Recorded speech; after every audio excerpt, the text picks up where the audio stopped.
bolani ko'rmasdan turib yoki umuman informatsiyaga ega bo'lmasdan turib qanaqa qilib bolaga назначение qilish mumkin? Umuman tushunmayman mana shunaqa savolni. Ana unga dori aytib yuboring yoki yo'tal bo'lyapti, nima qilsam bo'ladi? Yo'tallarning har xil turi bor. Misol, balg'amli, quruq yo'tal bo'lishi mumkin. Balkim ingalyatsiya kerak emas bo'lishi mumkin.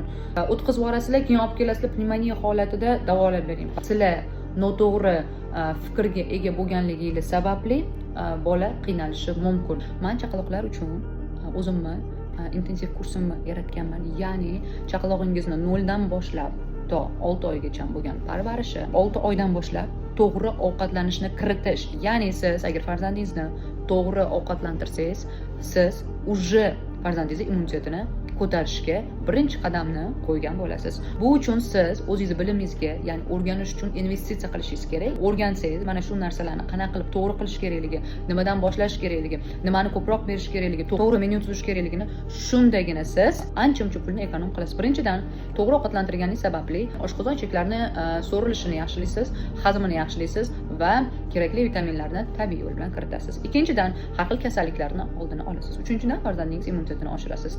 Bundan tashqari to'g'ri o'qit qilib, kasal bo'lishini ham oldini olasiz. Shuning uchun men sizlarni o'zimni intensiv kursimga taklif qilaman.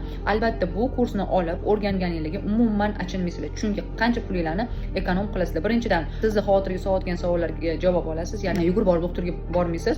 Xotirjamligingiz bo'ladi, o'zingiz bilimga ega bo'lasiz va pulingizni ekonom qilasiz. Eng asosiysi, farzandingizni sog'lom o'stirasiz. Kurs haqida to'liq ma'lumot olish uchun kommentariyada chaqaloq so'zini yozib qoldiring.